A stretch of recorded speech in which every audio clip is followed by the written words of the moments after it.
Boom. Bam, here we are. Hey, everybody. Welcome to the Rude Barn podcast, where we comment on topics from personal, local, national, and international happenings, sometimes with a little sarcasm. That's not us. Cynicism and outright ridicule. It could be anything, but we hope you find it interesting, entertaining at the same time. And we won't hold back. No one is safe, and no one is above criticism. We just offer our opinions on information. We search out and find the serious to the absurd and expose those who need to be exposed. Yeah. Like Perfectly said. open up the raincoat. That's what we do. Yep. It's the full Monty, if you will. And you will. All right. So anyway, my name is the Barn or Barn. My buddy is Rude. Here we are. There we are. Rude We are Barn, Rude baby. Barn. Name says it all. That's right. Yeah. And we might be rude here a little bit, but we don't care. We're Hey, just trying to expose what's going on out there and kind of give our viewpoint, maybe offer some explanations for things you don't really hear and should hear, because sometimes this shit's not portrayed to you in a way that makes sense as much as I think it should be, or Rudy thinks. So anyway. All right. How you doing, buddy? I'm doing well. Hanging in there. I'm excited about the topics for today and to get rolling. We got some good stuff to talk about. We do. I know we're going to hit on the debate, which everybody's hit, and my news feed and Instagram feed and all my social feeds were an absolute delight. The other day after the Friday morning, even in Friday night and into or Thursday night and into Friday morning, where it was just absolutely gold. I loved it. So that's I can't wait to hear what people are commenting on your shit there. Excited to talk about that, but yeah, we have some weeds to get through, so I'm excited about those too. Yeah. All right. We're going to be getting into the $20 minimum wage. I know we've talked about it before, but there's a few things that people don't really realize with the whole minimum wage thing that they're starting to talk about, and we're just going to add to it a little bit. We won't probably take too terribly long on this topic, but we also want to make sure that you kind of check out our Etsy store, The Rude Barn. It's etsy.com/shop/The Rude Barn. And you can always check out some of our stuff. We'll show you what the page looks like in a little while. We've got the Walking Cadaver shirts from our good buddy Joe Brandon Robinette Biden Jr. Esquire Limited III. He, after the debate, man, he is, if you can't tell, he's the Walking Cadaver. I don't know what is wrong with you. And Rudy's got another cool shirt on. What's your shirt say, brother? We the people are fed up. Absolutely. And this is courtesy of our friend over at Devil Dog Inc. He started this apparel brand, and he'll be doing stuff like this. It's awesome. He's a veteran and veteran owned and operated, and his name's Rob. Check out Devil Dog Inc. On the socials, and he can get you taken care of. It's pretty awesome. Nice. We're going to collaborate with him as well, because I think we both like to support our vets. Your brother's a vet, and a bunch of his friends, and the Bearded Viking meadery, where they're producing mead. If you've never had mead, it's freaking awesome. It's a honey liqueur, honey beer, if you will, and it's awesome. And it's powerful shit too. It's good. It is. It's technically a honey wine. So the cool thing is it's done under wine laws, so they can ship directly to your front porch. And almost all 50 states now. We just got Utah, which is super cool. I think how do you do that? Dude, it was so much yellow, red, and blue, and all the tape and brown. And the Moroni. It was the Moroni tape, is what it was. Oh, nice. Oh, yeah. the old fucking Zion curtain thing. So, but yeah. So I think we're hovering around 45 right now states that we can ship straight to the store.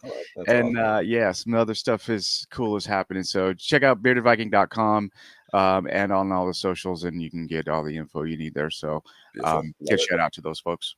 Beautiful. Awesome. All right, let's get into this. We're going to be talking about the $20 minimum wage that our good buddy Gavin Newscomb, that's how you say his name, right?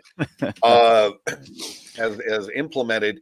And at first it comes across as great. Yeah, you know what? We're doing great. The road to hell is paved with good intentions. We want to make sure people have a living wage. Not a minimum wage. I think they should just get rid of the minimum wage altogether. Well, it was already $16 there.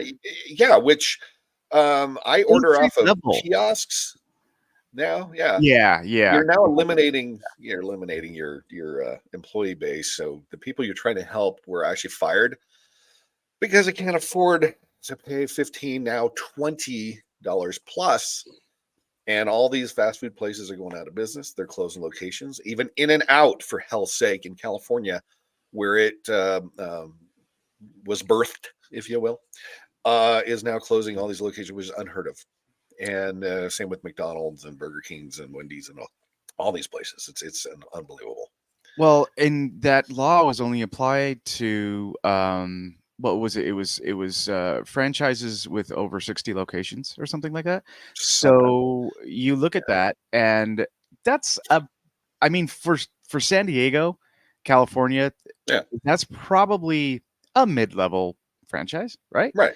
Kind of like a Rubio's and stuff like that. Yeah. I mean, it's not. I mean, McDonald's, I could see how they're closing some locations, but they're not going to whittle it down to 60 locations, right?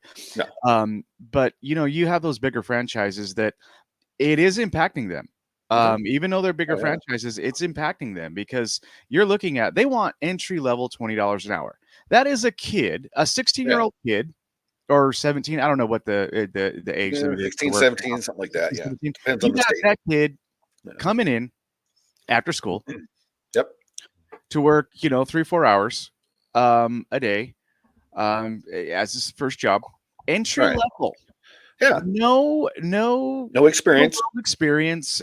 Doesn't know how to work any of the machinery, doesn't know how to work the computers, doesn't know customer service. Entry level, $20 an hour. How the fuck do you expect to keep a force? Honestly, I went to Jack in the Box yesterday. It was like 95 or 90 or something yesterday. It was hot, and so I wanted to just grab a quick little burger and a shake, and it was $11 for a shake and a burger, just a cheap small little burger, just a little snack in between or whatever. $11. I'm like, what in the hell am I doing? And I love Jack in the Box. I love Arby's. I love a few of these places. But my hell, if you can't get out of there one person having a burger and a shake, and it costs you at a fast food place, and it costs you $11, $12 or whatever after tax, that's insane. It really is. Yeah. Well, and that's kind of that's the blowback, because right off the bat, to be able to afford to pay these employees and this is after you've cut some staff, right? And like you said, now we're and forcing people to order off of kiosks. So you're cutting staff, you're forcing people to order off of kiosks, but you want to pay $20 an hour for entry level. Your food costs aren't going down, though, by the way. No, your food costs, if anything, they're fucking skyrocketing. In this fucking economy, come on, man. Everything's fucking going. Yay. So they've already gone up. Yeah, they've already gone up because of inflation. Yeah. They're still going up. They're not leveling off anytime soon. Nope. And so you're going to be forced. You have to be forced to raise your prices. They said an overall probably 5% increase on menu item price. Can you believe that shit? Well, 5% doesn't seem like very much. It's fuck. Only 5%. It's like, yeah, but you start adding it up over everything, and not everything is only 5%. I mean, look what they're saying, like eggs. Remember when eggs were $1? Oh God! And then this last 3 years, I remember the highest I saw them at our local grocery store here, $4 for a dozen eggs. $3.99. I just picked some up yesterday. $3.99. Yeah, $3.99. I saw them the other day for $2, a little over $2. I'm just like, this is insane. And I get the Oakdale. You know what I mean? I like the brown eggs. I like the organic stuff. Sits in the tum-tum a little bit easier for me, but still, $4 for 12 eggs. Yeah, ridiculous. Oh yeah, it's crazy. All right, let's get into some. Sorry, got chickens, and I'm thinking about doing the same thing. Sorry. No, you're seriously, bro. I grab like 4 chickens out and just let them run out back and fucking drop eggs for me, man. Fuck this shit. Well, geez, it'd be fuck. You could buy a chicken for the price of a couple dozen eggs, and then you'd have eggs for. I don't know how much chickens are. They're They're probably a little 100, expensive to feed, but still, it $199. covers the fucking cost of a carton of fucking eggs. Yeah, exactly. Oh shit. All right, let's get into this first video here. Fast food wages, and I just gonna let this run through. It's only a couple minutes long. May stop it in between for a real quick second or something like that. But this is basically talking about the situation going on, and then I'm going to mention a couple other things that they don't mention other than what we've already talked about: cost of food, cost of your employees.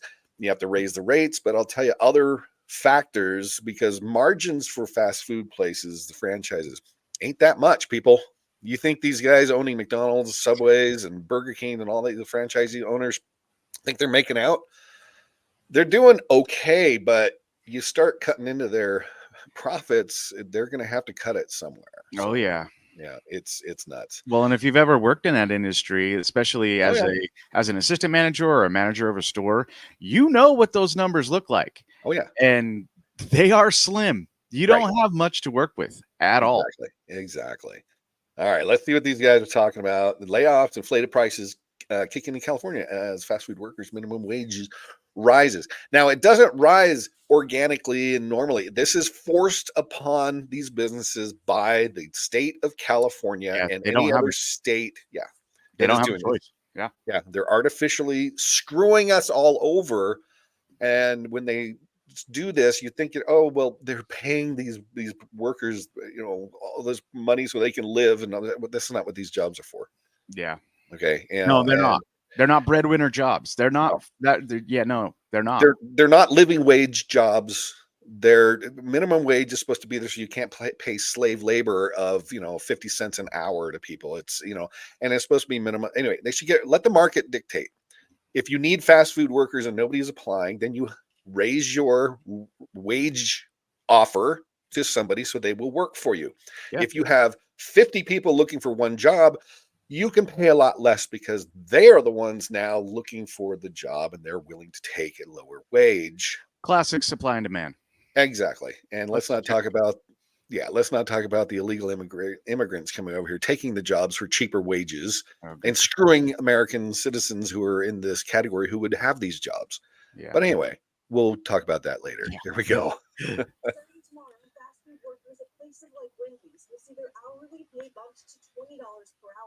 Now, it's a win for fast food workers who want to make a living wage. But as we learned tonight, not everyone thinks the pay increase is a good idea. It's very expensive to live here in San Diego. Shocker. It's hard just to make it out here. So I think it's wonderful.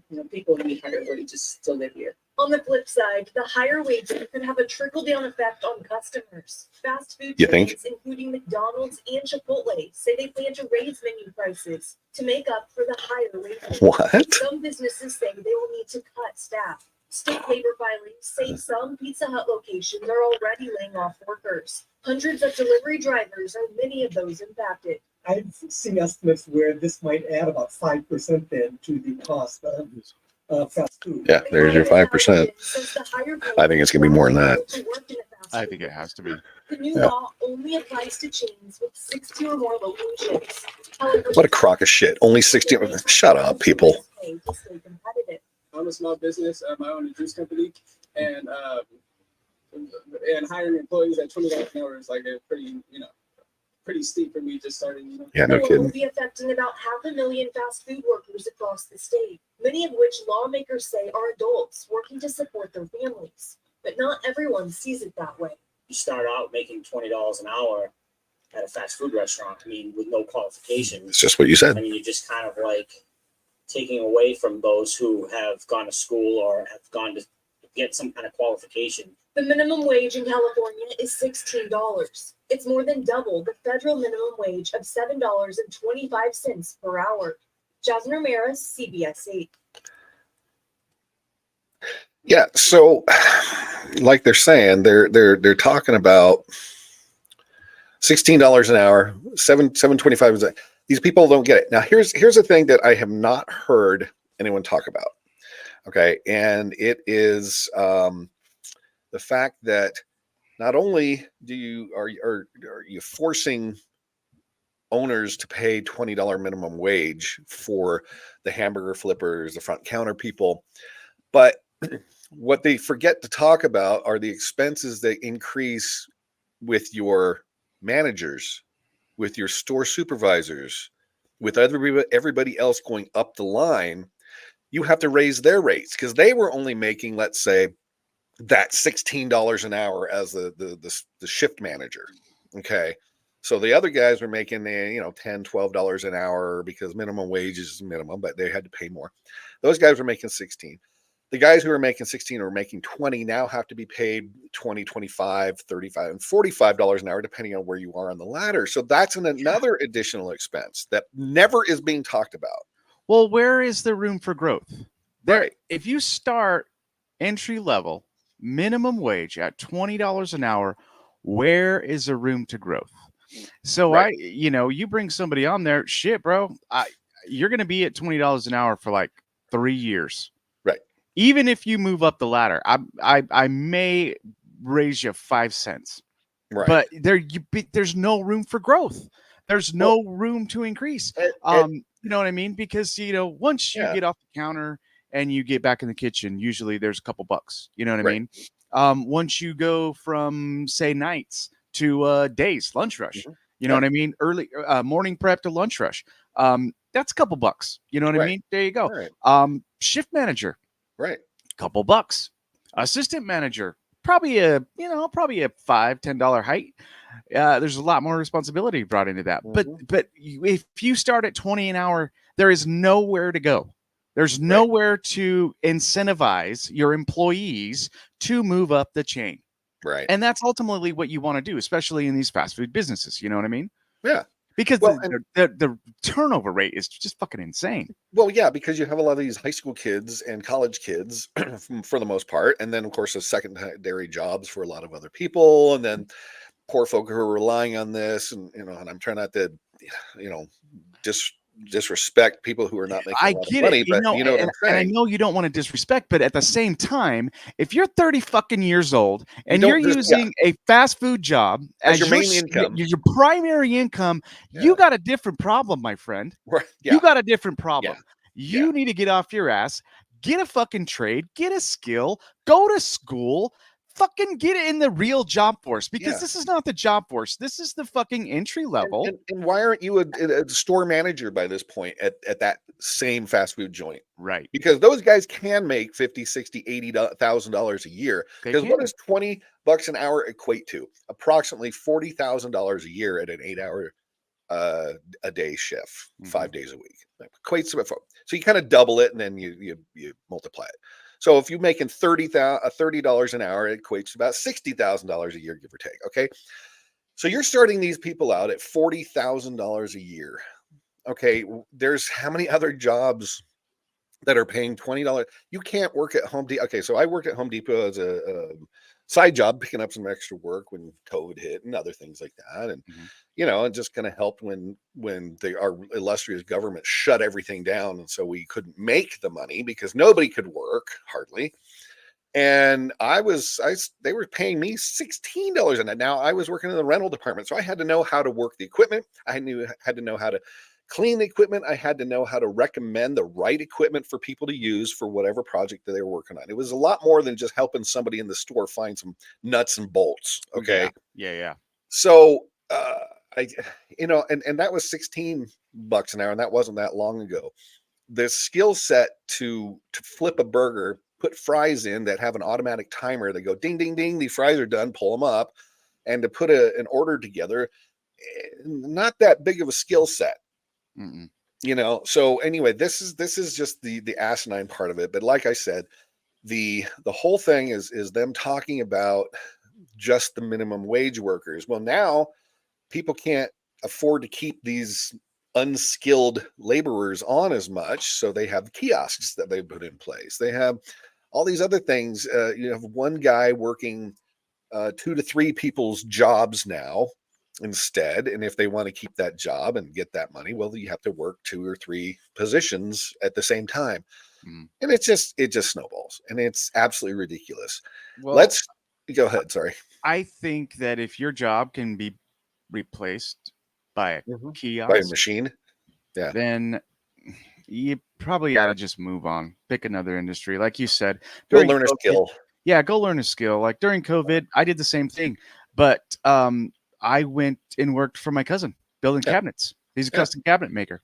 There you go. I know a little bit about woodwork. I know how to run a saw. I know how to do this, but I don't know the actual skill involved. Like Yeah. his level of fucking skill is just out of town. Oh yeah. $15 an hour. You know what I mean? Yeah. He's like, come labor for me. $15 an hour, cut wood, do some 15 shit. bucks an 15 hour. bucks an hour. And I was fucking happy to do it. Yeah. With I a got out job, of you could have lost a finger.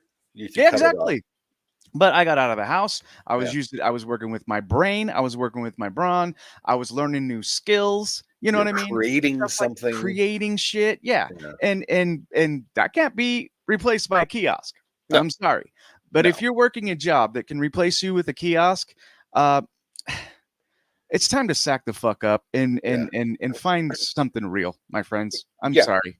But Yeah, it is. this is not a fucking living wage job. This is not something that's going to sustain your life and be able to raise a family with. That's not what these jobs are for.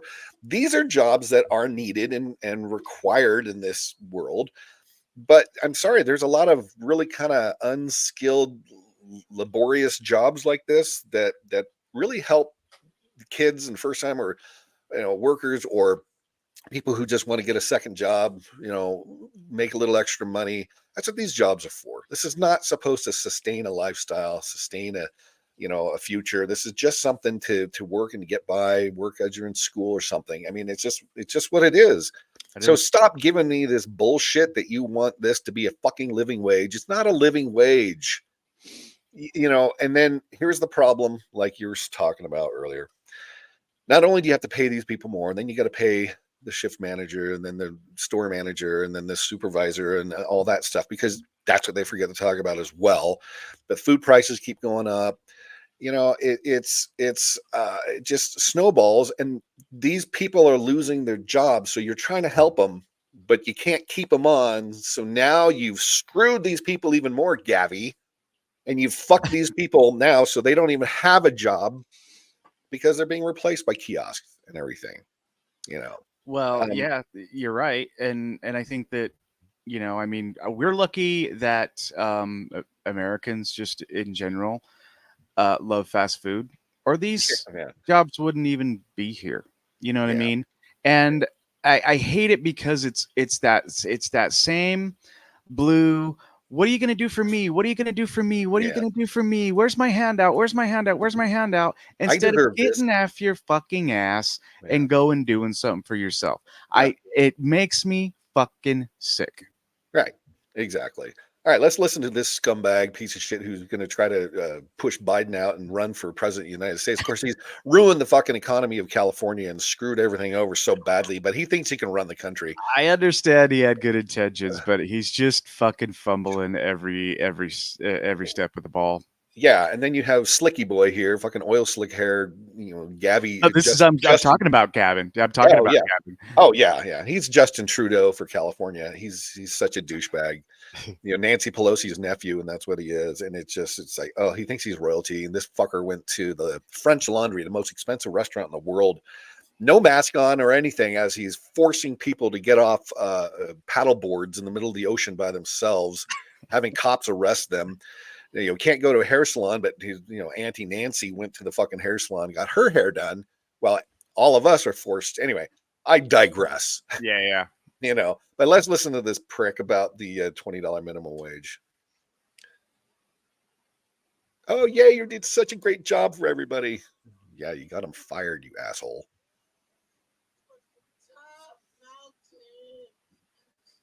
This wasn't easy. 100+ hours in just the last few months negotiating this referendum off the ballot. That was the tectonic plate that had to be moved. Oh God, shut the fuck up. This is for my ancestors. This is for all the farm workers, all the cotton pickers. Oh, all the cotton pickers. No, don't even. $20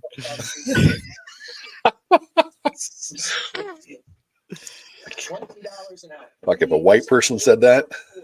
Oh God. 80% are people of color. 2/3 are women. Oh my God. The majority are breadwinners.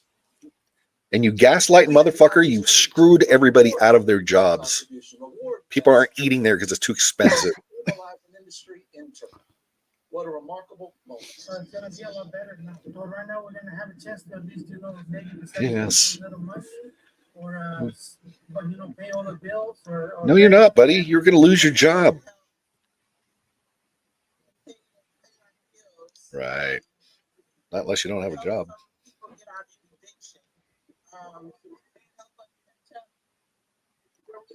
Okay, I can't stand listening anymore of this bullshit.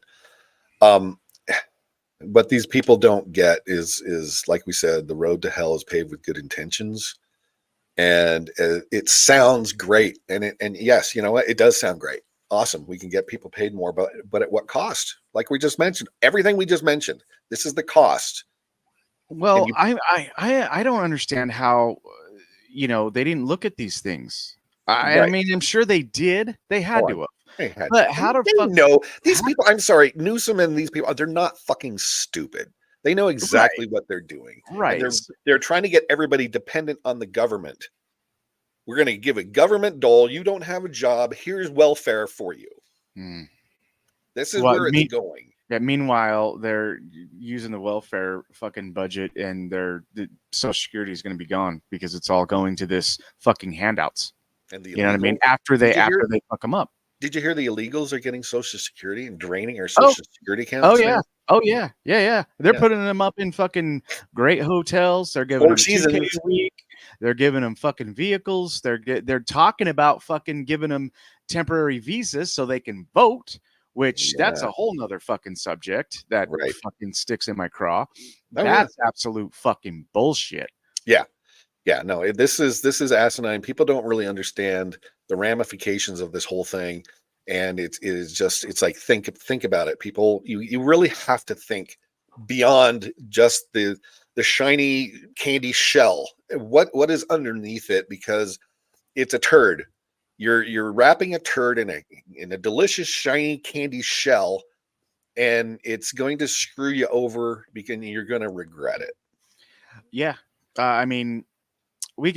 I want to touch on the shiny candy that they're going to be blinging out here when we talk about the debate. But yeah, so yeah, it's ridiculous, and I think that it's a wrong move. And like you said, it's going to put people more dependent on the government, which I think is a huge crutch because it's that handout bullshit that that people think that it's good.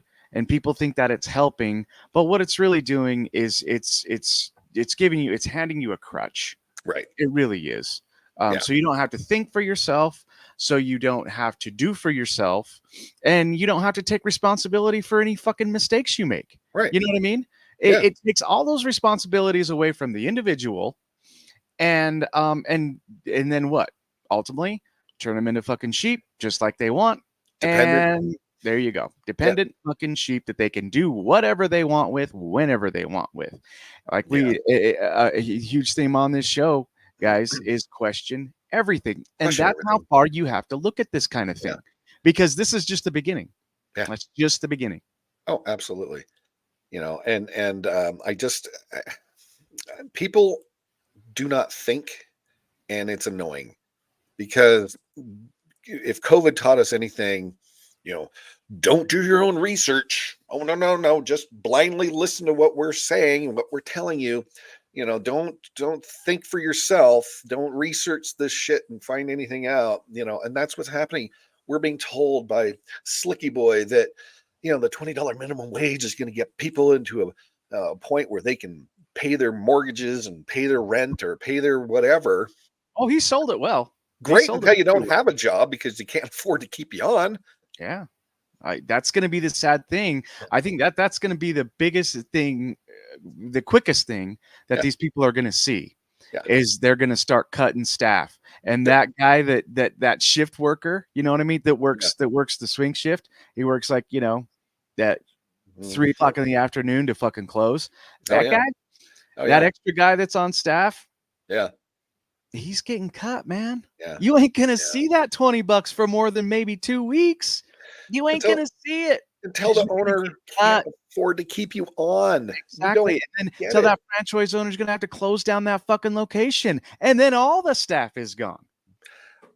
I hope people understand when we're saying all this stuff, it's not because we don't like these people or get a job, fucking tough love. Yeah, grow the fuck up, get some balls, get a new job, learn a skill, something. It's because we want everybody to do well. We don't want poor people and people who have no money walking around the streets. Man, how many times you just get like, oh my God, I'd love to give you some money, buddy. I don't have any spare change for you or whatever. You don't want to sit there because some of these people truly are in a bad spot, but a lot of them aren't. A lot of them live their life making money, getting handouts. Look at all the people on the side of the freeway when you get off in the exit. Exactly. And it's the same people every day. Wow, you sure can walk from here to there and come back every single day and be here. Are you handicapped where you can't physically work a job like in a fast food place? Right. I've had people say they've gone to help. It's like, we'll work for food. Bullshit. They won't. Oh, we'll work for. Oh, great. I've got some yard cleanup that I can have you do. Hop in the back of my truck and we'll take you there. No, I can make more money just standing here in the corner getting people to give me money. Yeah. That's what I literally have said to people. Yeah. And you probably experience it yourself if you tried to hire them. I agree. I was going to bring up that exact same point. It's that handout fucking mentality that they'd rather sit and take a fucking handout than get fucking boots on and go hit the fucking ground and work. Yeah, and so questioning what's going on, because that's our theme throughout this whole podcast that we're going to do from here on out, is well, why are these people not? Well, we keep giving them money, and our compassion. Everybody's great. I love you for the fact that you're compassionate and you want to help people. But it's the old adage, you give a man a fish, he eats for a day. You teach him how to fish, he can eat for a lifetime. Mm-hmm. And if we're giving these people money on the side of the freeway or the side of the road, wherever they're at, you're not helping them. Yeah, you're contributing to the problem. And you're contributing to perpetuating it. Yeah, perpetuating it. Yeah. And it snowballs. And then you have all these other people. It's like allowing people to have the tents, and this goes into our next topic coming up. The amount of homeless folks that we allow to sleep in their tents on our streets in downtown areas of cities across America. Now, a lot of these people want to be homeless. They want to live on the street. They want to live in a tent. They want to do their drugs. They want to kind of have their own life. And they don't want to get a new job. But there are a lot of people who do. But I would say that's probably 10 to 20%. Third, if that. Yeah. Maybe. Be generous and give them a third.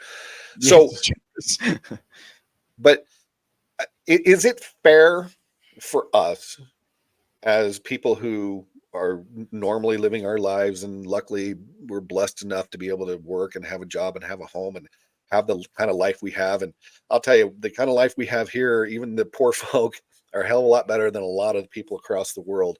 So when you complain about how horrible your life is, go live somewhere else where poverty really exists, then come back and talk to me. Agreed.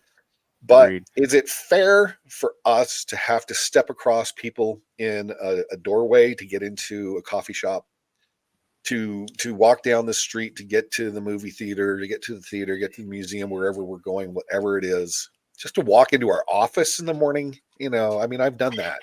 Well, where when you're walking, you're going into a business that you frequent, say like your morning coffee stop or your soda stop or whatever, you know what I mean? Right. When you pull up and you get that shout of anxiety because you see 3 homeless out there that all of them are going to ask you for change. This happens at the grocery store. Well, and if you're a woman, is that safe? Right? You never know what they're going to do. Shit. I mean, I couldn't imagine being a woman in that situation, in today's situation. Like, for instance, dude, I went to the grocery store twice yesterday. Yeah. Both times. Yeah. I was asked for change on my way in and on my way out. And I had a lady do that in the grocery store, man. In the parking lot as I'm getting into my car with her little sign, and she's and they're good. They're good. You feel bad initially, but then you're like, you know what? I have to be a dick and say no. Sorry. Well, in this economy too, like if I actually do have spare change or a buck or two in my pocket, I'll give it out just to try to get a little bit of karma Way to back. perpetuate the situation, Rudy. But hey, man, I try to get good karma, man. You're contributing. You're part of the problem, buddy. That's wild shit my days, man. But you know, I try. But you know how many times I have spare change and a buck or two in my pocket with today's debit card situation? Probably not a whole Dude, lot. not I never. Yeah. Like it's rare. It's very rare. You know what I mean? And now, so my my FJ just got rummaged through broad daylight on a Sunday, right? Gotta love that. In my driveway. On God's day? On God's day, yeah. Oh wow. Okay. So all my spare change got snatched out of my FJ. So now I don't even have spare change in my FJ. And when am I at somewhere where I'm going to get any more spare change that I'm going to put in my FJ? You know what I mean? I know. I use my debit card everywhere. Everywhere. Yeah. So it's very rare unless I just have a quick exchange with somebody. I don't even know, dude. I don't even really. You can't like. I don't know. Just cash, spare change is going out of fucking existence now. I know. It is. Sorry, bro. I'm telling you the truth. I do not have any spare change. Yeah. And I'm not going to swipe my card in your fucking ass crack because that ain't fucking. So here's the next point as we jump into our next point, which is going to be how much California, for example, and here is Now, I grew up in California. I'm embarrassed to say it now, but it used to be one of the best states. Everybody wanted to move there. People still do, but a lot of people are moving out because of the bullshit that's going on, and it's sad. And it's expensive and all this shit. And we've allowed sanctuary states. We've allowed illegals to come in there. We need laborers to pick the lettuce and the vegetables. Like, they can get a visa, they can get a work visa, and they can come over and work like they have for time and eternity. But we can't just allow an influx, and especially like now, an influx of tens of thousands of people a day coming over our border unchecked. Mm-hmm. Okay, so all the gotaways, you know, the numbers that you hear from the Border Patrol, there's 10,000 apprehensions at the border. Well, that means there probably are 30 or 40,000 that actually got through that they didn't know about. Yeah. You know, I mean, am I exaggerating? I don't know. Who knows? Maybe Nobody a little knows. bit, but at the same time, they're talking about a percentage. You know what I mean? And that percentage, they may say 10,000. I think that's an exaggeration. But at the same time, that is a very small percentage of what actually got through. And that's not what they're telling you. They're not telling you that bigger picture. 40,000 people got through, but we caught 400 of them, and the dangerous ones at that. Because they want to soften the blow of what's really going on so people don't think it's as bad as it really is. That is why. Right. And that sucks because it's horrific. Just ask these, you know, the 12-year-old and the 13-year-old girl who just got murdered by an illegal, the Laken Riley, not Lincoln Joe, Laken Riley, who was killed, the medical student back in Georgia, and all these other people and all these other stories that you haven't even heard about. And remember the illegals who were beating up the cops in Times Square and then were let out and then flipping off the cameras as they're walking out, smiling, laughing, going, you can't touch me. Mm-hmm. You can't touch me. I can do whatever. I can beat up your cops and you can't touch me. Can't do a goddamn thing. If you haven't seen that video, you look it up. I'm not going to do it for you right now. Look it up. Go illegals beat up cops in Times Square and look at the videos of these guys because it's a mob. There are probably 10 or 12 of them and then 20 or 30 more standing around. But these guys are attacking these cops. If you haven't seen this video and then watch them walk out of the fucking court, flipping everybody off, laughing, smug ass little sons of bitches. This is what has been brought into this country. And if you don't know about this, please look it up. We're not just saying this stuff because we're racist and we don't like illegals. No, I'm all for legal immigration. You're all for legal immigration. Okay. I equate it to going to Disneyland, standing in the Pirates of the Caribbean line or whatever line you want to talk about. And you're waiting there for 2 hours to get on the ride. And all of a sudden you see a bunch of people walk right by and get right on the ride in front of you. That's what it's like. Yeah. Because they don't respect the line that everybody else is trying to do, and they just go right around. And Well, the government's giving them freedom to not respect the line. They're fucking opening the rope. They're guiding them into the Yeah. ahead of the line themselves. Who do you think is guiding them there? And they're just like that, just walking past your hardworking, honest living, fucking true freedom having Americans. Yeah. And they're just ushering them right past. So like, really, you're passing me up. So we've been throwing trillions of dollars at the homeless situation and all these things for decades. Okay. I don't know how much money. Nobody knows how much money. Apparently nobody knows how much money they're spending on anything, because a lot of this money is probably not getting to where it needs to be, what it was allocated for. And case in point, here we have in California, we've got ourselves a state throwing $24 billion at the homeless problem. And look at this shit here. You've got tents everywhere. God. My God, I saw a video of a guy riding his bike down a bike path in Newport all the way to Anaheim. And it was nothing but homeless tents and homeless people. I've never seen that when I lived there. Not at all. And this is a really nice area.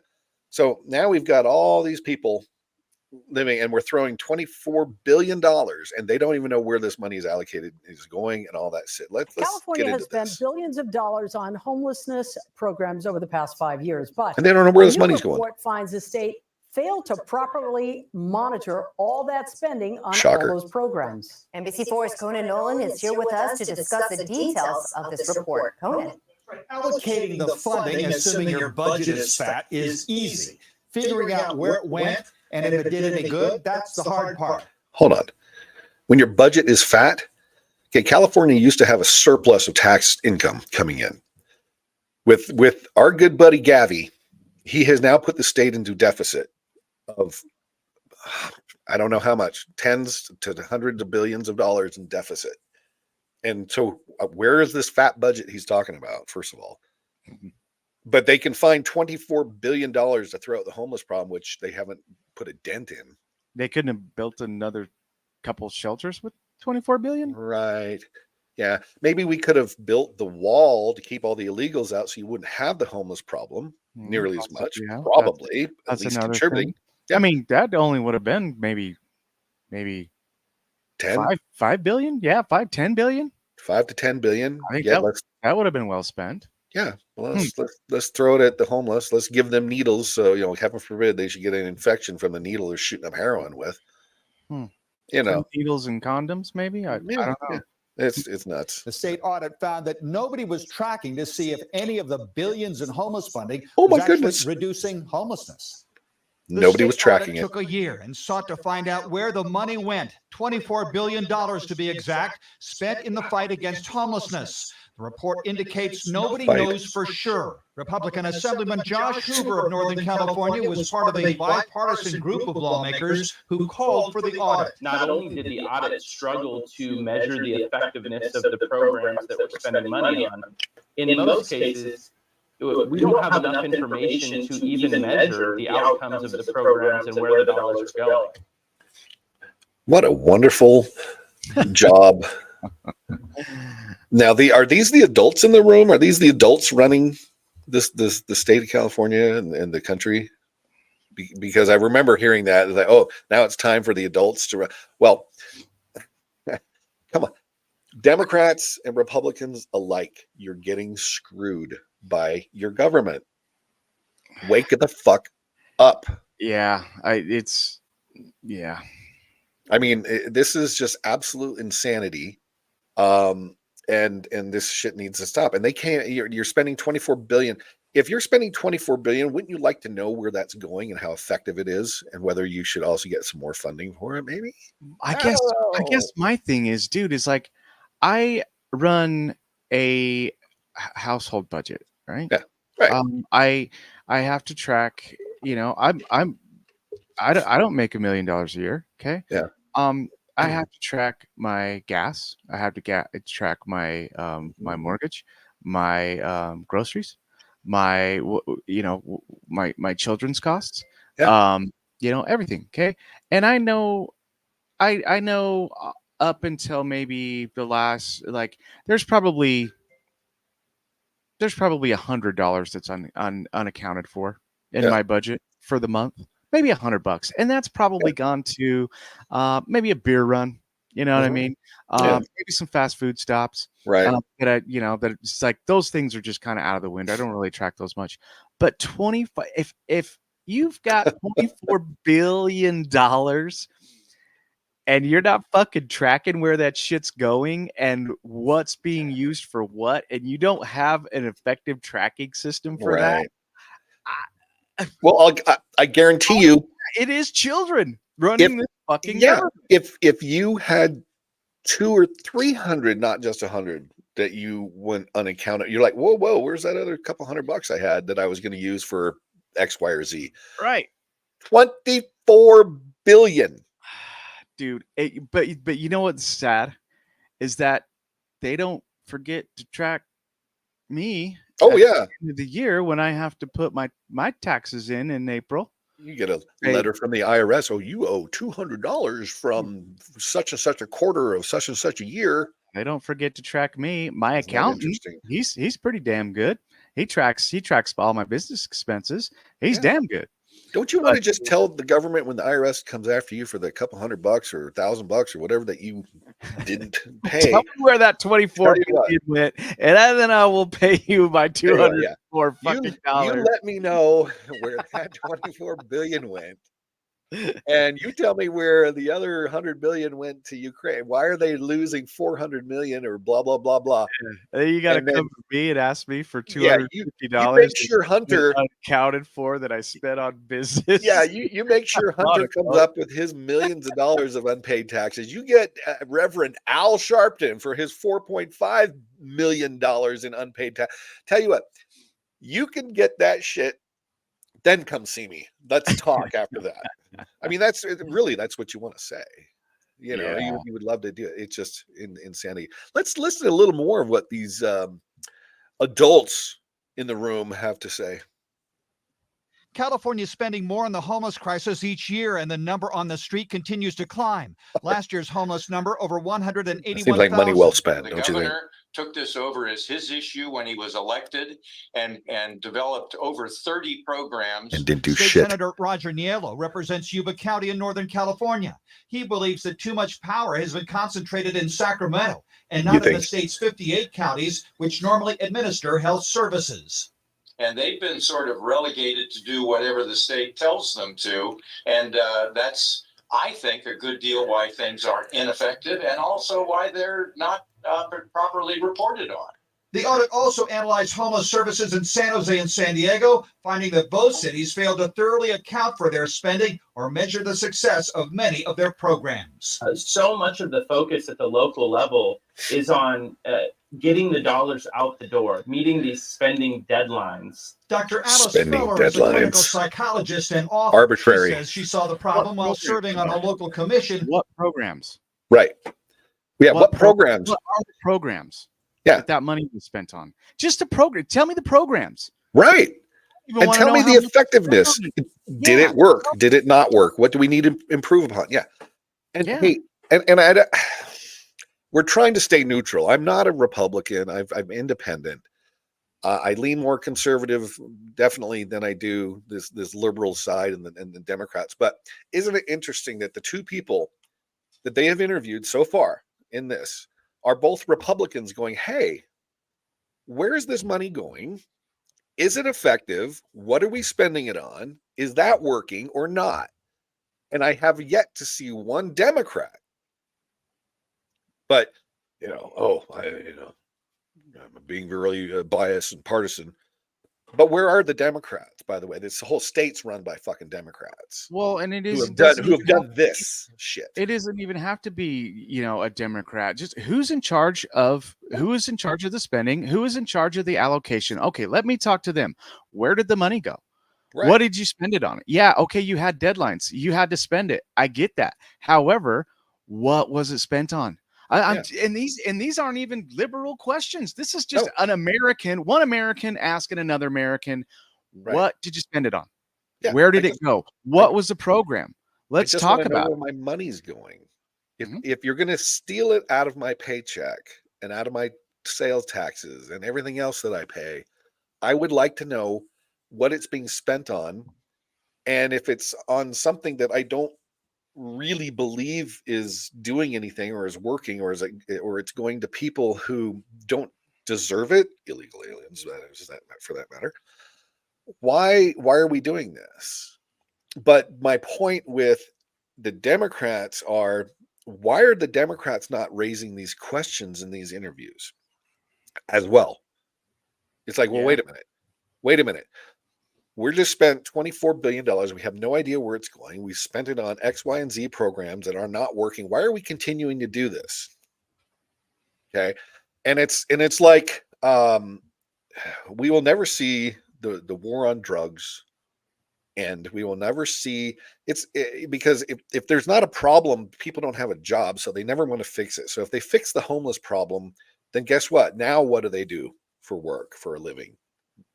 And it's like, but I mean, it's like one of those things. I mean, that problem's never going to completely go away. No, but it never can be improved upon. Which it can be improved upon, yeah. But I mean, they're still going to have a job. I mean, I mean, if you're talking about job safety as far as that goes, I mean, as long as you do your job well, you do it effectively, and you're actually solving the community. Helping the community, solving major issues just one at a time, even chipping away at them, you're going to have a job, because those things, they're always going to exist. I'm sorry, but you're always going to have those people though that don't want to work, and they're always going to be putting themselves in that situation. But you're right, you can better those situations for people, and I think that needs to be the main focus there. Yeah, exactly.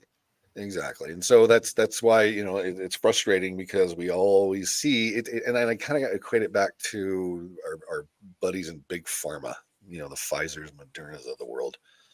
I truly believe that we can actually cure cancer and that we can cure all these diseases. But why would we, when I can keep you on a cocktail regimen your whole life, every single month, than to actually cure your problem, then don't have that coming from you? Does that sound very cynical and very implausible? Well, yeah, of course it does. But that's what's happening. Yeah. So in this situation where you have a homeless problem, you exacerbate it by giving these people needles so that they don't get infected by their drugs when they're shooting up their drugs. But then these needles are left on the street. So now, why is it that my children are now at risk and your children are now at risk walking down the street, seeing these needles in the street and seeing excrement and seeing everything else?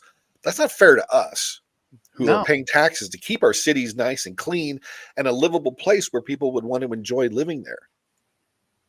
We're allowing these homeless and these druggies and these mentally insane people who should be in institutions for their health and for their welfare and their benefit, not leave them on the street walking around threatening our mothers and daughters and family members and friends on the street who can't even walk by to go to a baseball game because these people are hanging out front, or you're going downtown to enjoy something. It's not fair to the taxpayer. So let's stop sitting here and putting the homeless up on a pedestal, like, oh, we've got to do everything and blah, blah, blah for them. And you know what I mean? Yeah. It's not fair to us. So why can we not figure out a way? And we can. Look at how quickly Gavi cleaned up San Francisco when Xi Jinping was coming to town. Xi Jinping coming to town. Xi Jinping. Yeah. But he can't clean it up for us. For those who don't know, when the Barnes talking about, walking down the street and going to the baseball game, we don't live in California. Yeah. We don't live in LA. Right. We don't live in Washington. We don't live in Seattle. We don't live in Portland. We don't live in Philadelphia. We don't live in Chicago. We don't live in San Francisco. We don't live in these kind of places. We live in Salt Lake City, Utah. And this is happening. It's running rampant in our own state, in our own city, in our own downtown. You know what I mean? And we're seeing this firsthand. You know what I mean? You may think, some of these desert West states and cities are just little dust towns, but we feel the effects of this kind of stuff every single day, just like these other big states, people are moving here just as much as anywhere else. Oh God. So they're bringing the problems here. They're shipping people here. Denver, those assholes, that mayor, I should say, because I have some good friends in Denver and I love them. And you know, but the Denver mayor, they have been a sanctuary state for these illegals, and they've had 50, 60, 70,000 illegal inundate their hospitals, inundate their parks, all these different areas in Denver. They can't handle it. It's overwhelmed their resources. So guess what they've been doing? They've been sending them here. So now Governor Cox, who needs to be out of office, as far as I'm concerned, and he's a Republican. Oh, that's right. I said it. He needs to be out of office. Yeah, he's done some fucked up shit. Yeah. And then he does a couple good things just to make it seem like he's really doing something for, for the state and for the people here. But he has allowed these people to come over. Now, is that not true? Please, if you can prove to me that Cox has not been allowing these people to come over, great. Please let me know so we can retract that and just say, you know what, we were wrong. He's doing everything he can to stop it. I would love that. That would be awesome. I would love to hear that. But as far as I've heard, he's allowing, a couple thousand people, and it increases every month, every week, every month, whatever.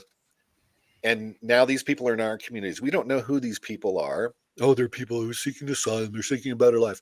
That may be true, but it only was 19 hijackers, supposedly, who crashed planes into buildings back in 2001. It doesn't take that many people. It took 3 or 4 people to blow up the concert hall in France a few years ago as well.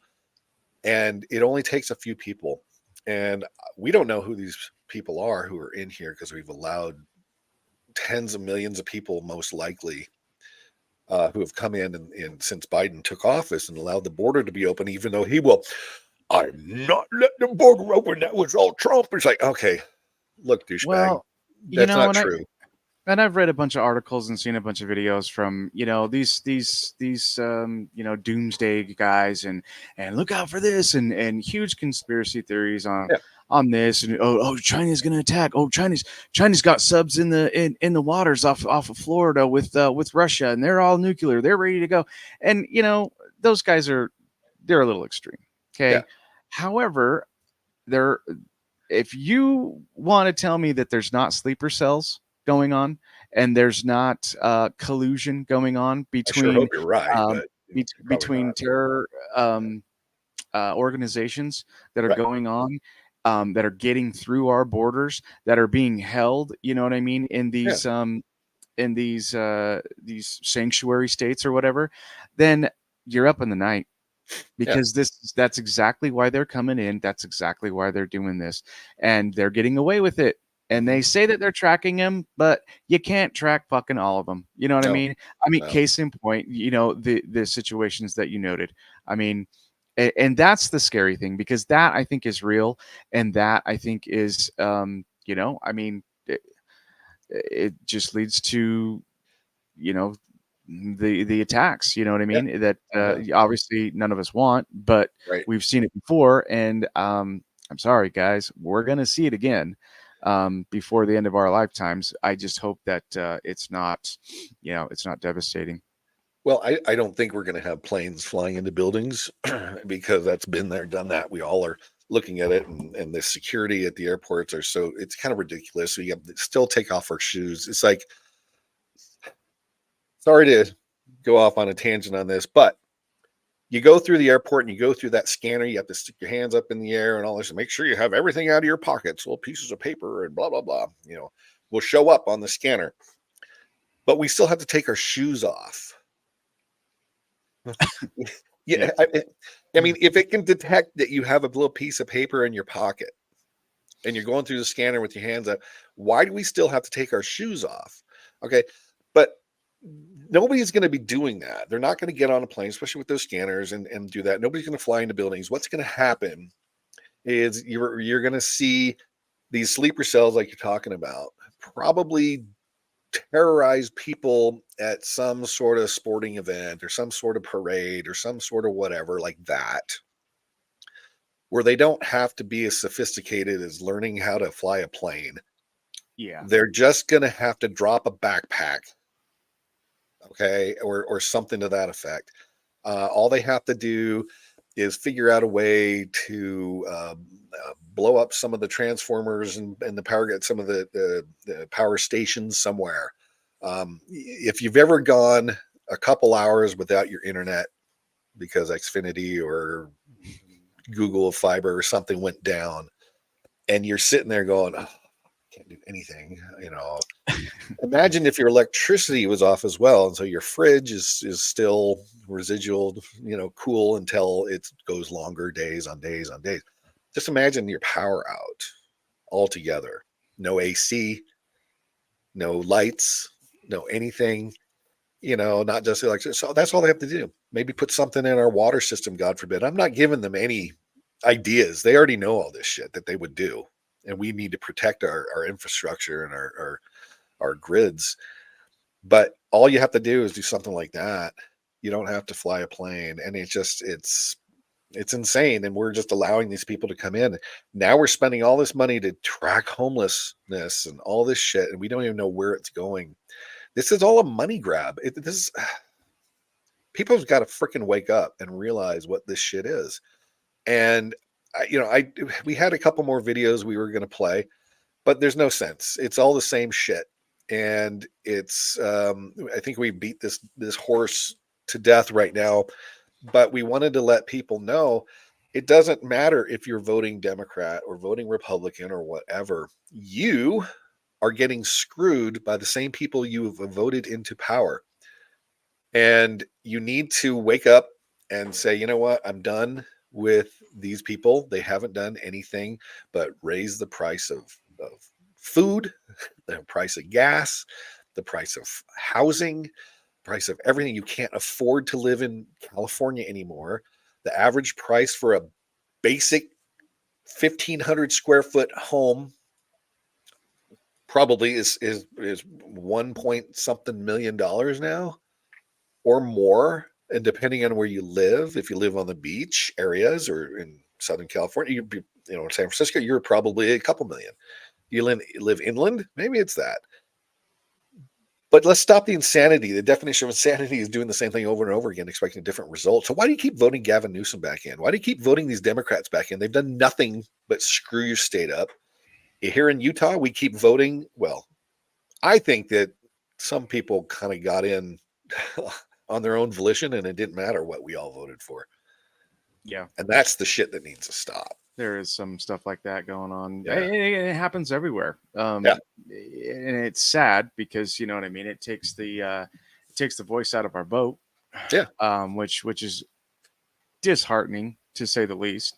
Yeah. But I think that, if we're watching the issues and, other candidates come up, whether they are red, whether they are blue, whether they're in the middle, if they've got a good idea and they have a track record of good ideas and good follow through, give it a shot. You know what I mean? Absolutely. And just because they're not a D next to their name, just because they're a D doesn't mean they walk on water and they are not corrupt.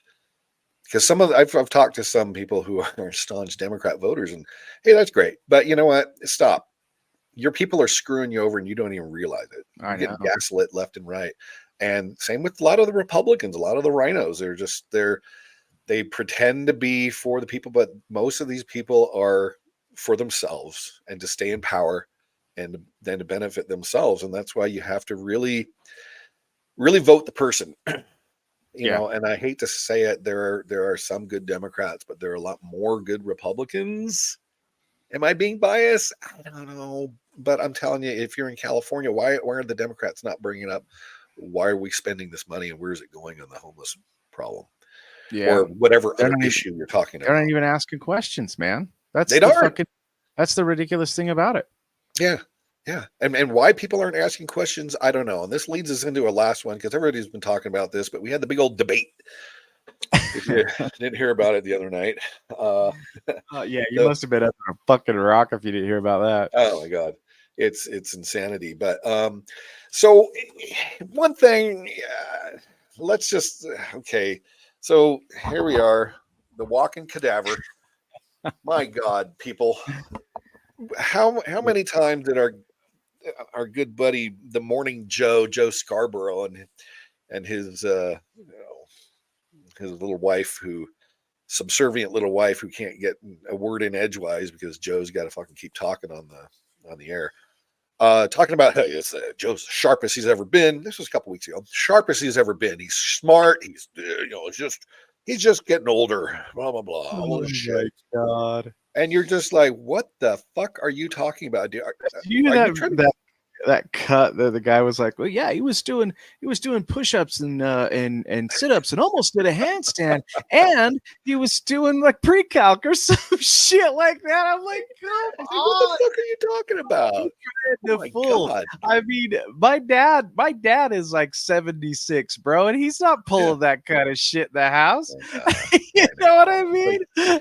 Give me a break. I mean, it's just, you listen to the debate. We're not going to hash through it because everybody's seen it. If you even are paying attention at all, then you've seen it. You've seen our good buddy Joe come out.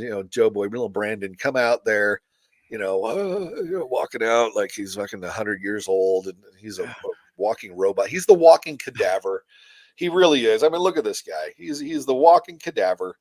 And which you can get at the Etsy shop, etsy.com/shop/the Rude Barn. We have it for sale on there. It's classic. I've shown it to a bunch of people, and they're like, "Oh my God, I love that." It's fantastic. Yeah. So go there and check it out. But anyway, we also have some Trader Joe's stuff on there as well. That Ukraine over Lahaina and shit like that, and he's dazed and confused, different things. But we also have a lot of other fun stuff on there as well. A lot of Rude Barn branded merchandise, which is fun as well. It's all in good fun. We're just having a good time with it. If you don't have a sense of humor, I'm sorry for you. You really should. Anyway, but yeah, it's like, well, Trump is 3 years younger. 3 years younger, but 30 years in difference in how he acts. My God. Well, yeah, and I mean, his cognitive ability, like you can tell he has the cognitive ability of a businessman, of a man, that is full of his faculties. Yep. Whereas, I mean, it was painfully obvious to the American people, and this is what's sad, to our enemies and allies. It was painfully obvious that that just Joe doesn't have that, what I mean? And Joe's an old guy. Joe's been through a lot. I get it. I don't feel a ton of sympathy because I don't like where he's led this country. However, at the same time, it just stick a fork in him. It's sad. What I mean? He's done, and it is sad. And what's really sad is that this is what we're portraying to the world. Right. Because if you think the world's not fucking watching and the world's not fucking laughing their fucking asses off, then you're stupid. Because like, if this is what we're portraying to the world, that's weakness, total fucking weakness, and no backbone. Yeah, and think about it. Beyond that we're a joke. It's actually extremely dangerous. It is. Because you have people like Putin, people like Xi Jinping, who are looking at Taiwan, and you're like, oh man, we can get away with anything we want. This clown, this old fart, this guy, this cadaver can't stand up, and he tries to threaten us with something. We just laugh in his face. Yeah. And if this is how we're being portrayed in the world, you don't think China is going to attack Taiwan and say, you are a part of us and we don't give a rat's what you think. Mm-hmm. Putin might go do something. I don't think he really wants more than Crimea and the Donbass and the areas in Ukraine just to take it back. Does he have his eyes set on other areas? Maybe, probably. You never know. But you know what? You gotta agree with Trump. If as much as you may hate him, you have to agree with him. When he was there, nobody knew what the fuck he was going to do. It was like, Jesus, we better not. This guy's a loose cannon. He may He may send fucking nukes our way. I mean, he wouldn't. I don't think. That's just stupid. Well, the But- thing is they respected him for that. Yeah. You know what I mean? Right. They weren't trying to pull They any. didn't have to like him, but they respected him. Right, exactly, because they knew that he was a man of his word, and Yeah. if he said, if you're going to do this, then this is what I'm going to do, and Right. and they didn't even bat an eye at that. They said, okay, all right. He negotiated, he used diplomatic means, and he did threats like that. Well, I'll tell you what, if you really want to do that, guess what we're going to do? So you might want to not do that. Well, you know what I love about him. I mean, there are some things that Drive I you insane, but he yeah. does different, but at the same time, I love that and people may disagree with me about this, and feel free that's fine, to that's in fine, the chat and absolutely. comments and whatever, because I'd like to hear your thoughts on it. Yeah. But I like that he runs the country like a business and Right. not like a shady, shitty, backhanded piece of shit politician. You Right. know what I mean?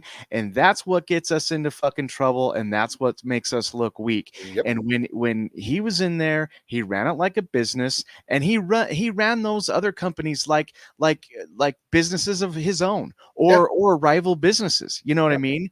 And he said, "No, we're going to negotiate. This is what I'm willing to do, and I'm not fucking backing off of it." Yeah. You know what I mean? And this is what I'm not going to do, and I'm not backing off of that either. You know, and I really loved that about him, and he stand firm on that, and he got shit done, and he backed off these fucking bullies. You know what I mean? Yep. Put them in their place, and he's not taking shit. He's like, it's accountable. Okay, if we're going to spend this, I want my ROI on this. I want my return on investment. Right.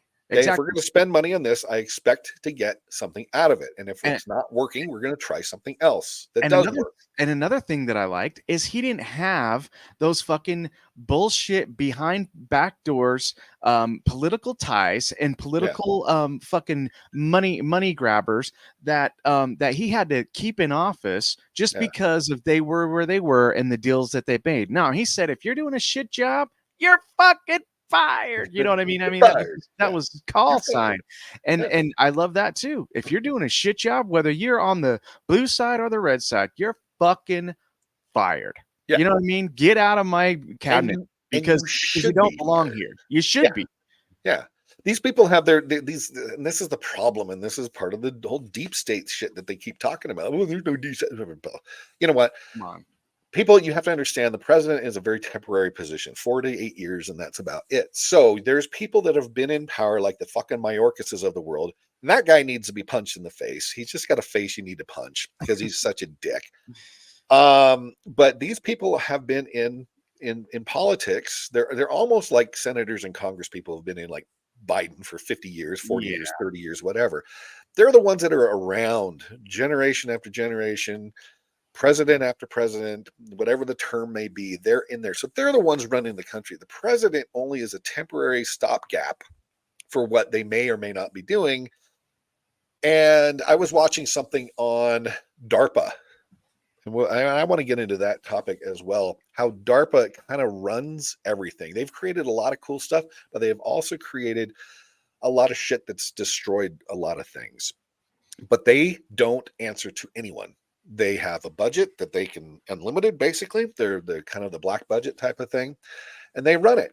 These people behind the scenes that are not Trump, that are not Biden, that are not Bush, that are not Obama, and so on and so on, those are the people that are really running the show.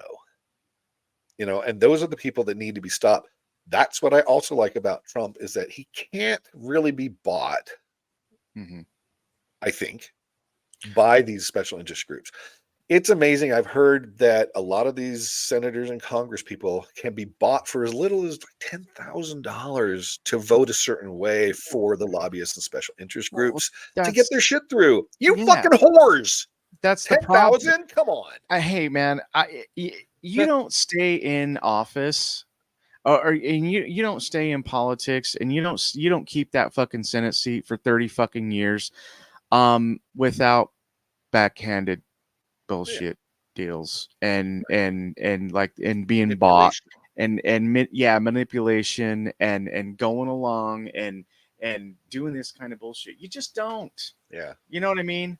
Yeah. And that's the sad thing, you know. These lifelong politicians, they're not in it for the people.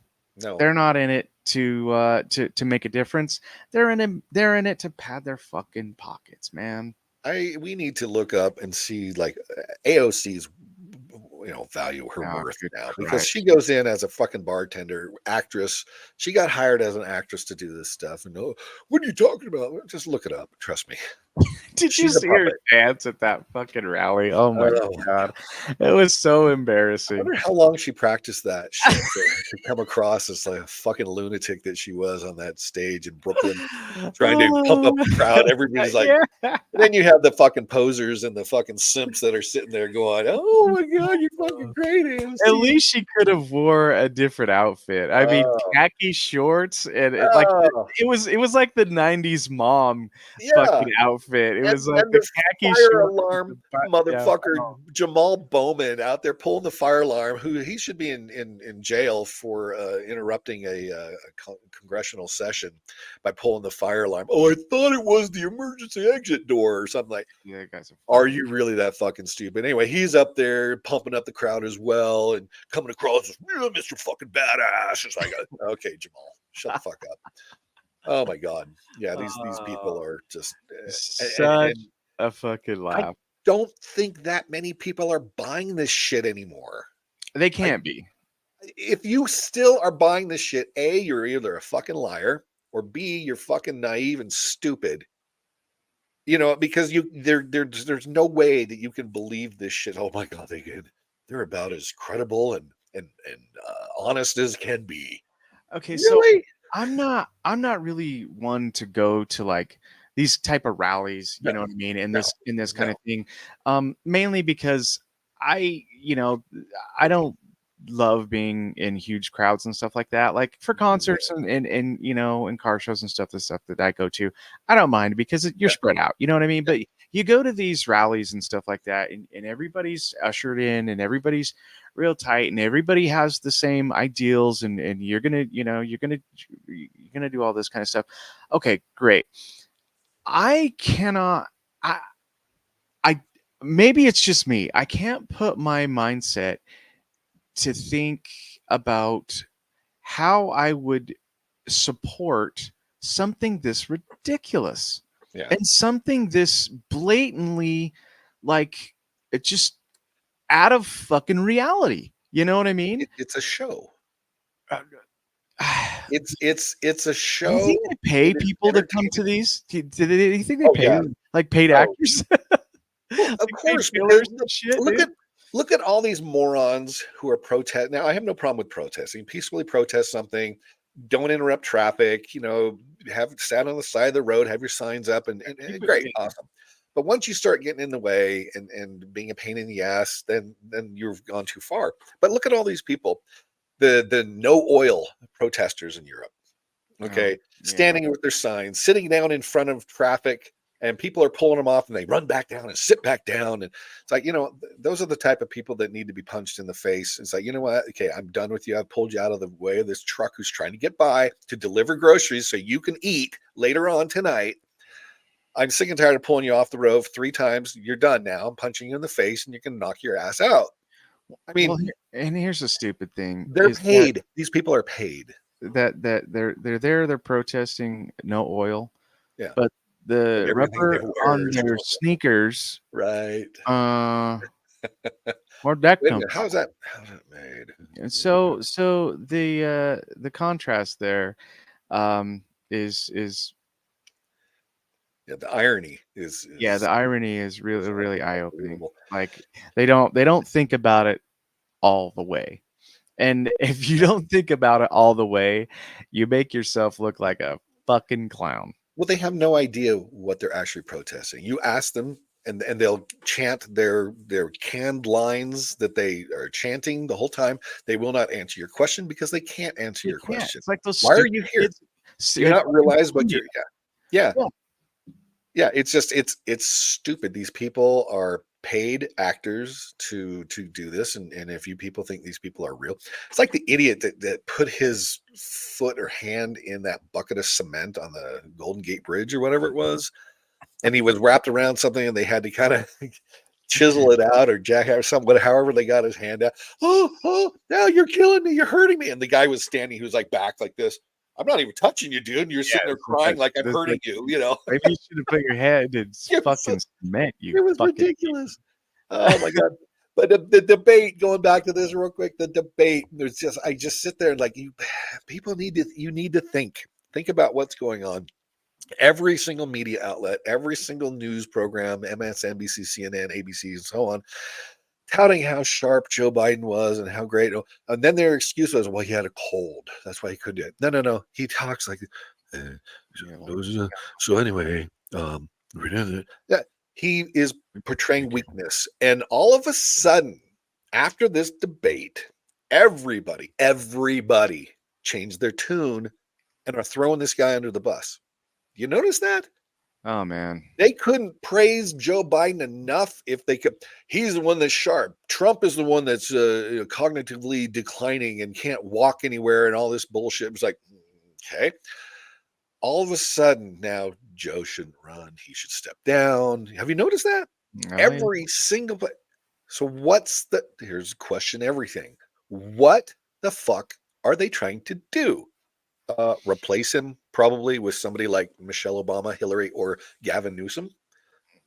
I think three Hillary, horrible candidates, by the way. Yeah. I mean, they can't pass up Kamala.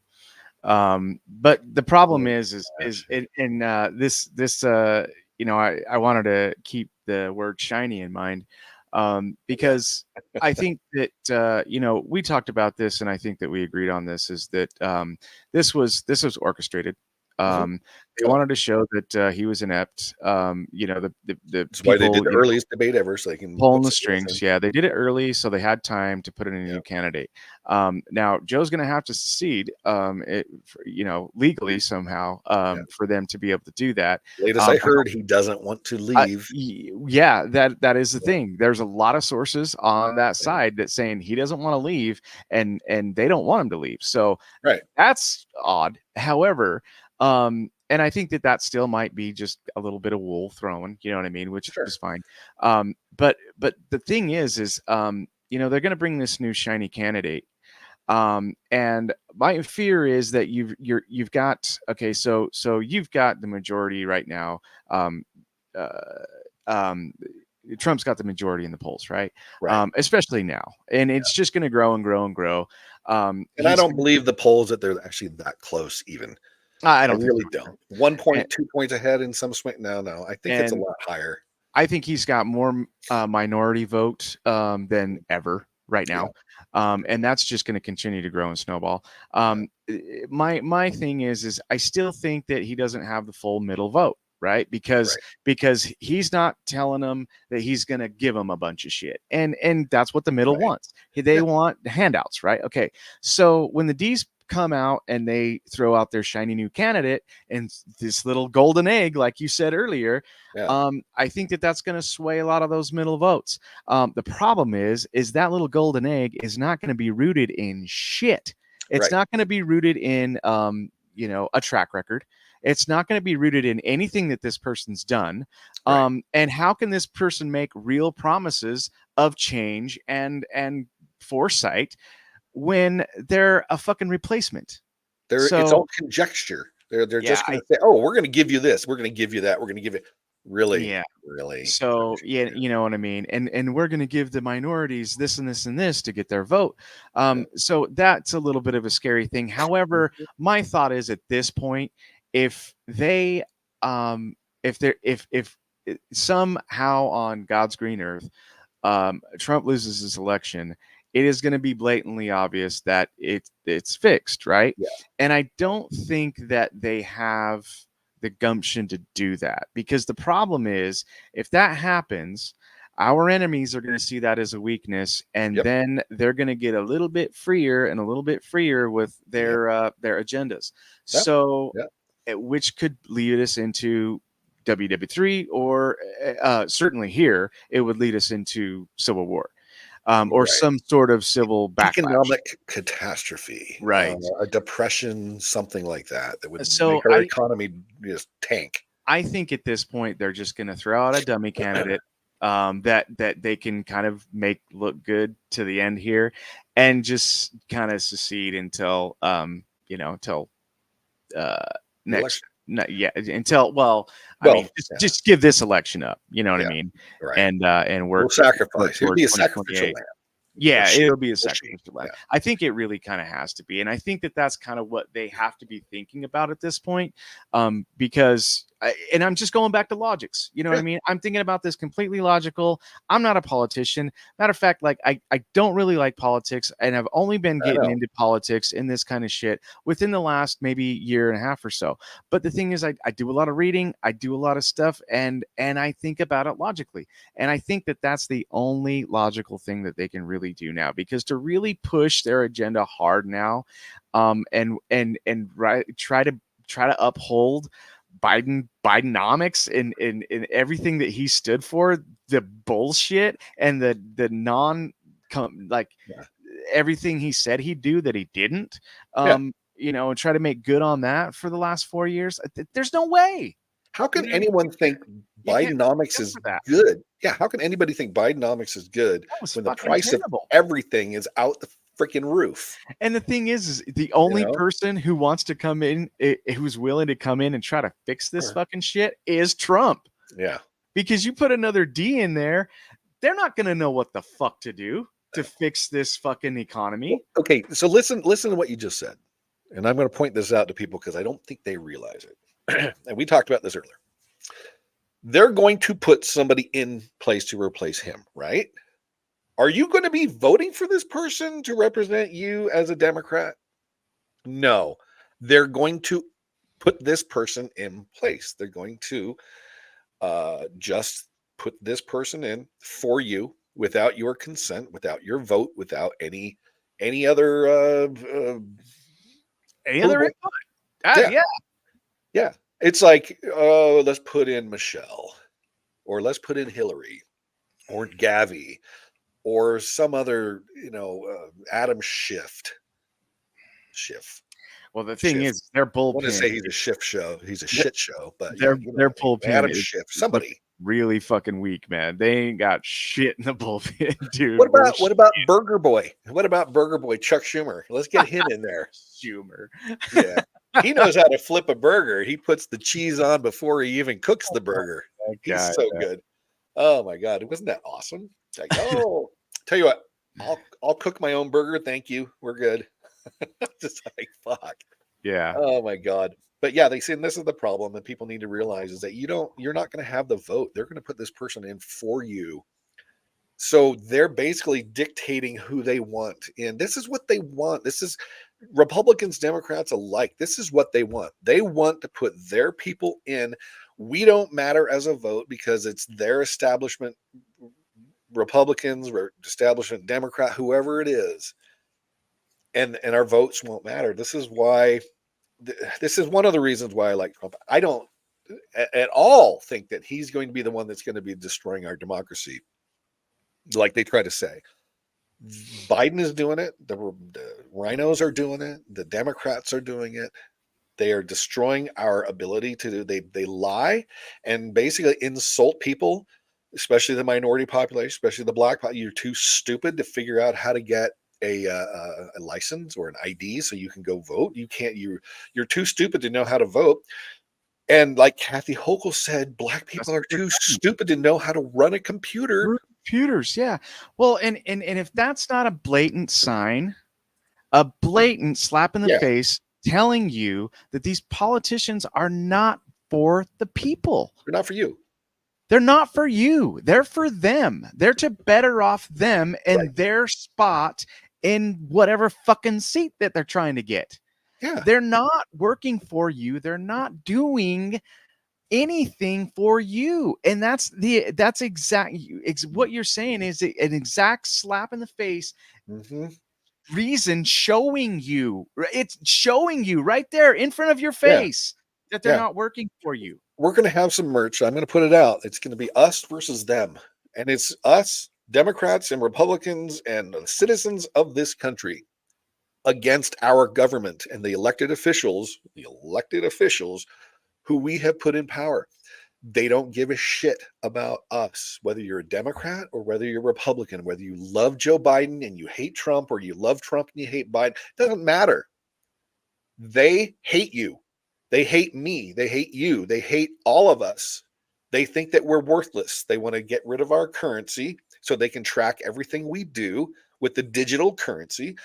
They want to tell us that everything is bad. They want to keep us in fear. Oh my God, COVID's going to kill you. Now it's the bird flu. The bird flu is going to kill. It's got a 50% mortality rate. And now we're all going to fucking like, oh my God, please give us the next shot. Give me the jab.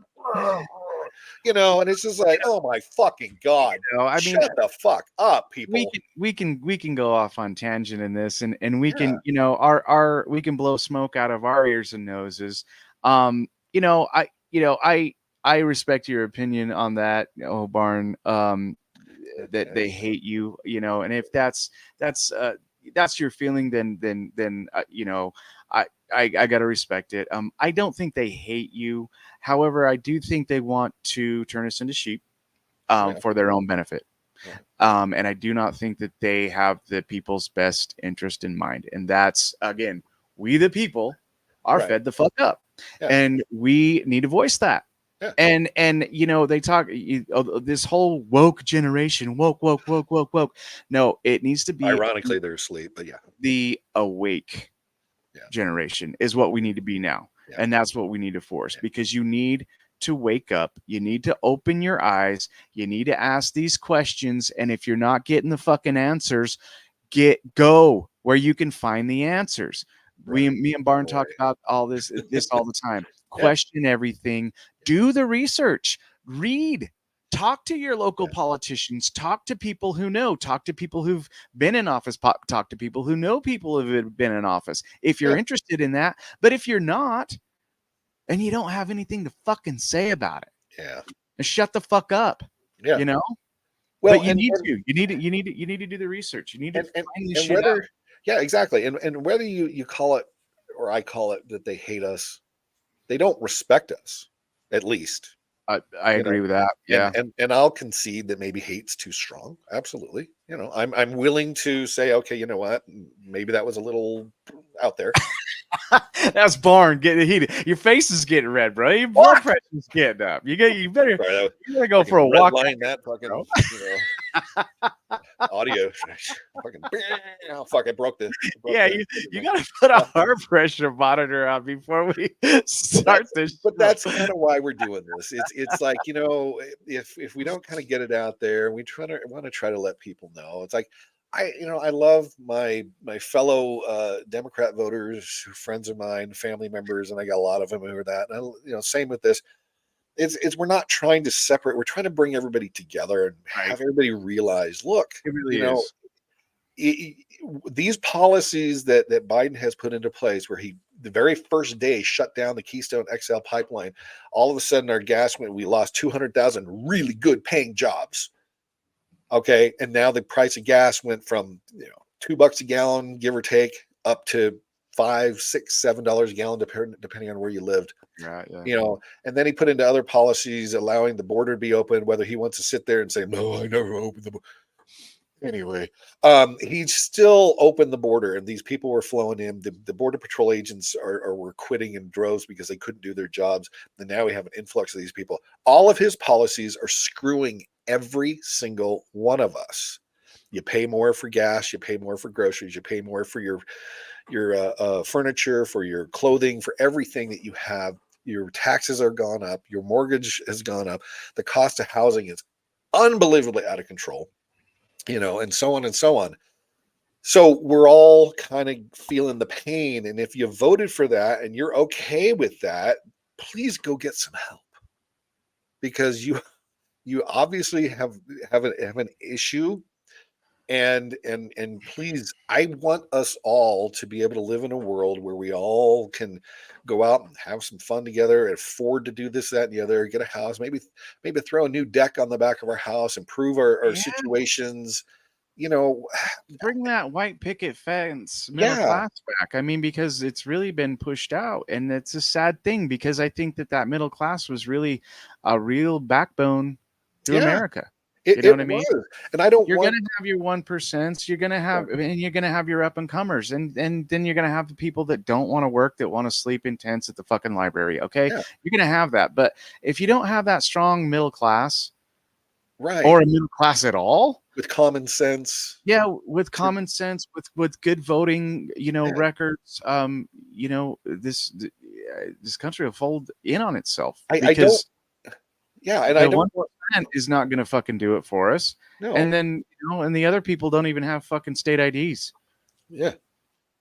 I know. Come on. Well, I don't want people to walk down the street. I don't want my wife and my daughters and my friends and all that to walk down the street and have to be threatened by criminals who are robbing stores because there's no penalty for robbing a store up to $999 or whatever the fuck they're trying to do. Right.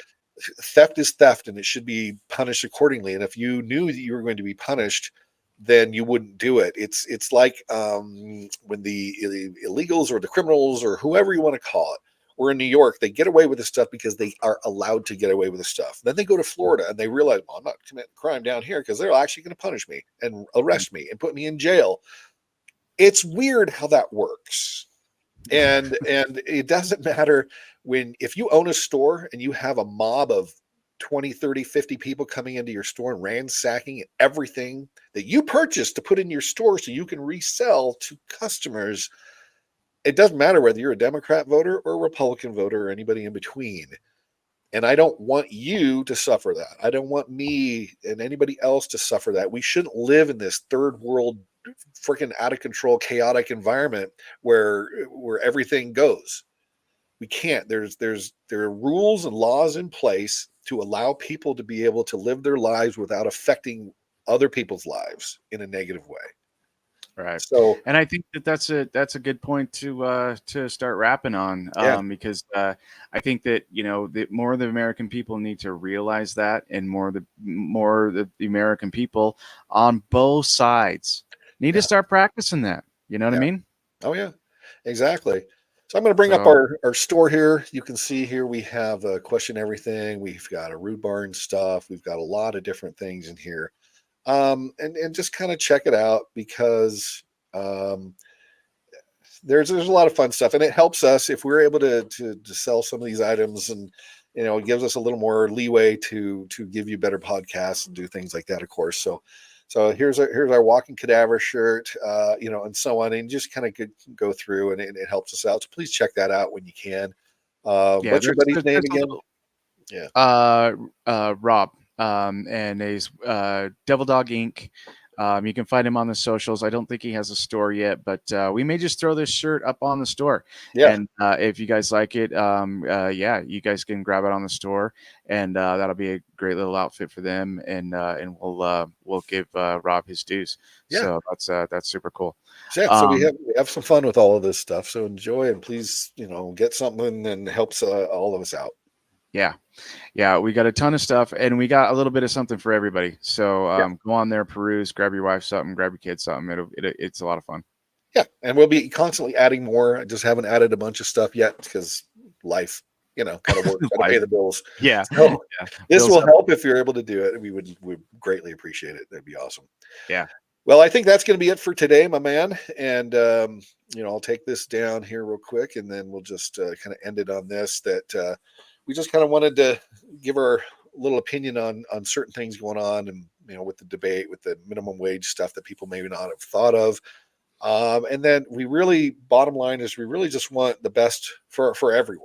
And right now the Democrats haven't really shown that they're willing to do stuff for us as much as some of the Republicans have. Some haven't. And it's not the only thing. There's corruption on both sides, but we need to change something. Trump's an outsider. This is what we like about him. He can't be bought, as far as we know.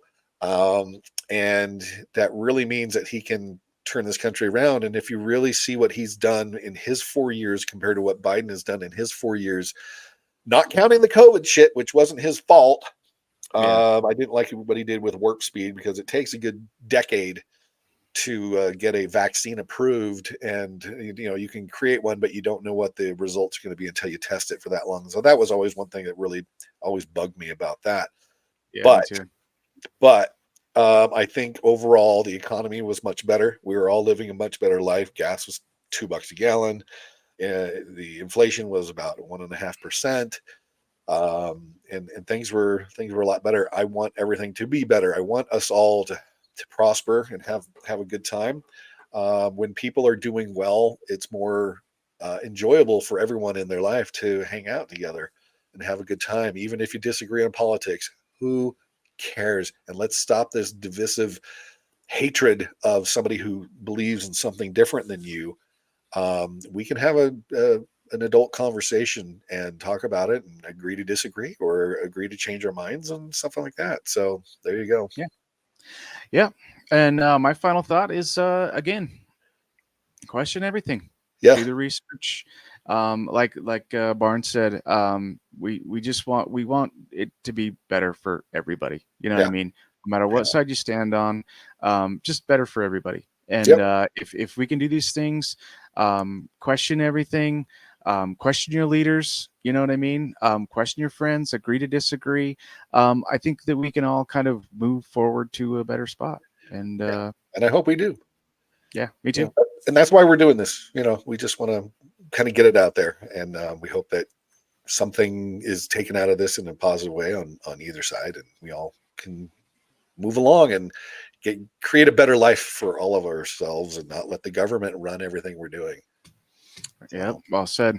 Yeah. All right. Well, thank you for hanging out with the podcast. Please make any comments you can in the comment section below. Check out our Etsy store, etsy.com/shop/the Rude Barn. And then your buddy's store is again.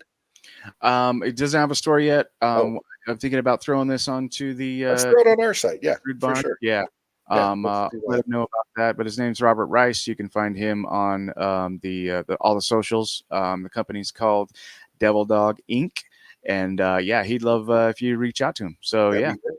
And then let's not forget about the Bearded Viking, the meadery, and hopefully it'll be available to be shipped to your area. I'm sure we'll have something with those guys about that and what you can and can't get and all of that. And they're going to be a nice little sponsor of our show as well. They're awesome. And we're also a part of that, which is kind of nice as well. So yeah, they're our brothers, and we do a good job, and they're a good support system. So we'll talk about them more as time goes on. Maybe even have a couple of the guys on, which would be super cool. That'd be awesome. Yeah, to check everything out that they've got going. It's beardedviking.com, and then all the socials as well. So hit them up. Yep, and we'll have other guests on. I've got some good friends who are used to be in the counter intel community, who live back in New York, who are part of a lot of stuff. We're going to get involved as well. A lot of fun stuff coming up. We appreciate everybody, and we look forward to doing a lot more of these. So thank you for joining us, and everyone have an awesome day. See you later. Question everything. Question everything.